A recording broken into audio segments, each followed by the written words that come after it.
আজকের পৃথিবীর সবচাইতে আলোচিত এবং ঘটনাবহুল ভূখণ্ডসমূহের অন্যতম হলো সিরিয়া। একজন মুসলমানের কাছে মক্কা এবং মদিনার পরে তৃতীয় সবচেয়ে গুরুত্বপূর্ণ এবং পবিত্রতম ভূখণ্ড হলো সিরিয়া। কারণ রাসূল করিম সাল্লাল্লাহু আলাইহি সাল্লামের বহু তাৎপর্যপূর্ণ ভবিষ্যৎবাণী রয়েছে সিরিয়াকে কেন্দ্র করে। আজকের সিরিয়ার প্রাচীন এবং ঐতিহাসিক নাম ছিল শাম। এই শামকে কেন্দ্র করে যতগুলো বর্ণনা হাদিসের কিতাবসমূহে পাওয়া যায়, সেই শামের সীমানা অবশ্য আজকের সিরিয়া থেকে বেশ খানিকটা বিস্তৃত এবং বড় ছিল। সিরিয়া, জর্ডান, ফিলিস্তিন এবং লেবানন এই দেশগুলো মিলে ছিল তখনকার শাম।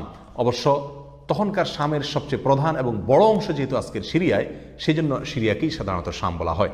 শাম বা সিরিয়ার প্রধান এবং অন্যতম বৈশিষ্ট্য হলো যুগে যুগে আল্লাহ সুবহানাহু ওয়া তাআলার পক্ষ থেকে বিভিন্ন নবী রাসূল যে সারা পৃথিবীতে এসেছেন, তাদের সবচেয়ে বড় অংশ এবং সবচেয়ে বেশি সংখ্যক নবী রাসূল এসেছেন এই শাম বা সিরিয়া।